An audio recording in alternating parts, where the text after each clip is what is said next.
there may be periods in your life when paying attention to your dreams, you can learn certain things. There may be messages there. And the more attention you give to your dreams, the more the dream life responds. Are we able to control our minds while sleeping? Although I'm able to be present much of my waking hours, from the minute I fall asleep to the minute I wake up, my mind is chattering away.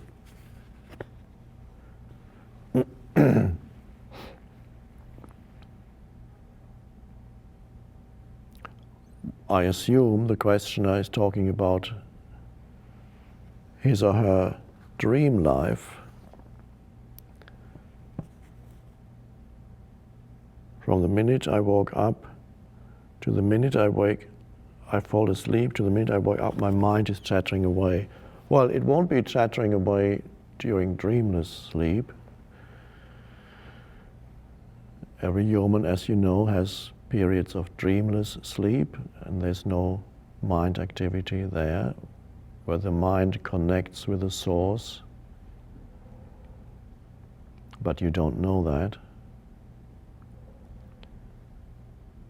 And then I assume then you mean that you have a very active dream life.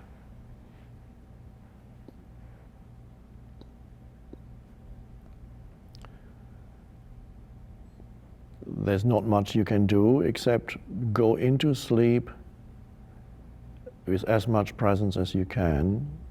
So in the last 15 minutes before sleep at least, don't engage in mind activity. Television, no. Listening to the radio, no. Even reading a book, no. Go into the body or use any other access point for presence, or just go into presence directly and go into sleep from presence.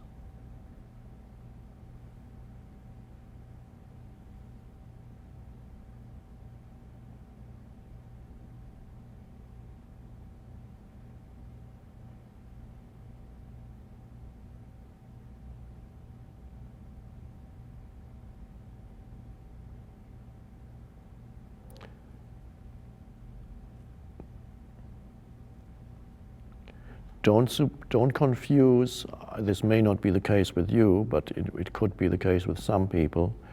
Don't confuse suppressing thought with being present. It is, for some people are able to suppress thought, which requires an effort, and you become a little contracted when you do that.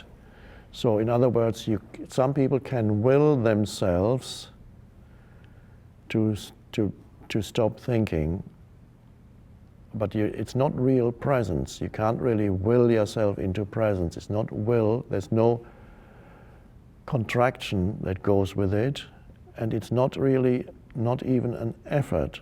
So let me just demonstrate, because words sometimes are not sufficient. If you will yourself to stop thinking, the body contracts a bit and you're holding something in, and you go like this, and you might even stop breathing for periods of time. So, and if you hold yourself tight and you stop breathing for periods of time, you may be able to stop thinking while you do that. Some people call that meditation.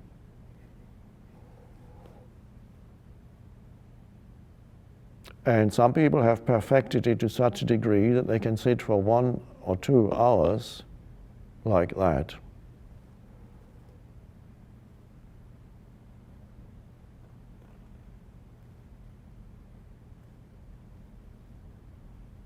And that holds thought at bay.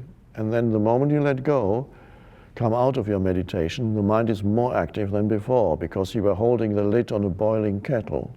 You're holding the lid down. But real presence is simply a natural arising of awareness in which there's no contraction in the body and there's no willpower that is exerted, but presence is simply allowed to arise like this.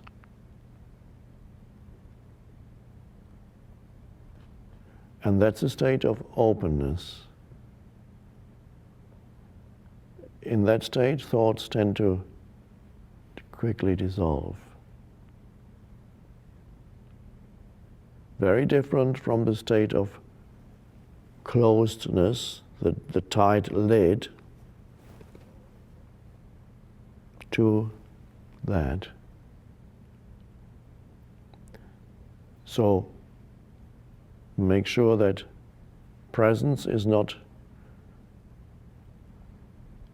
brought about by an act of willpower, exertion of willpower, because that's not presence. Presence is powerful but soft, gentle, open.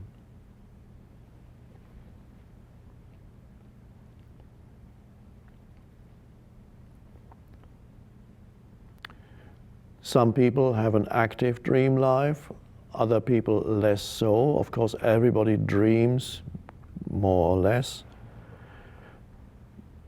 Some people remember their dreams, others never remember their dreams, almost never remember.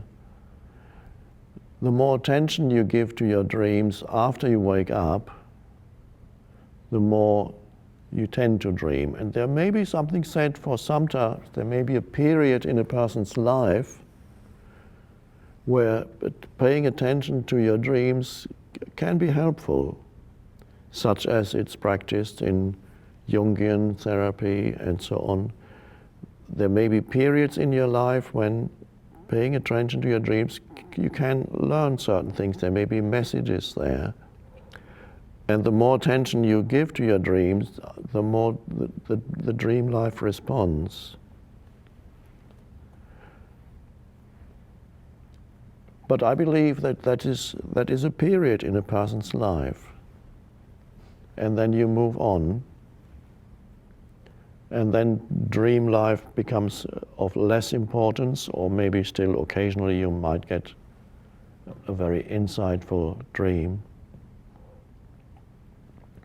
The important practice is presence in daily life. Then eventually the rest will look after itself, and dreams tend to turn more peaceful also.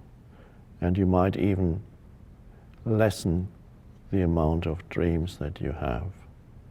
Not that that matters really anymore.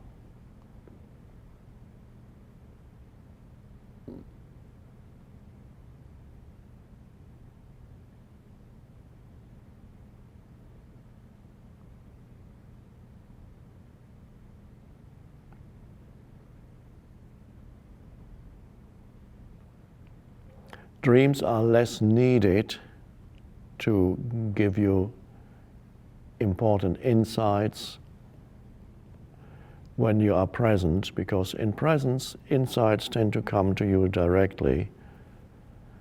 So you tend to less need the intermediary of dream images less, because you're already connected with the source of all insights and wisdom.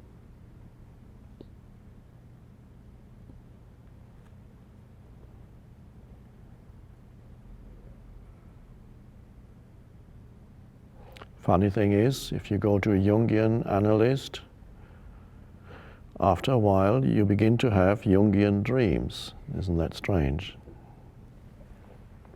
Not that that's not valid or valuable, that's how it works. Because life responds to your, or consciousness responds to your expectations.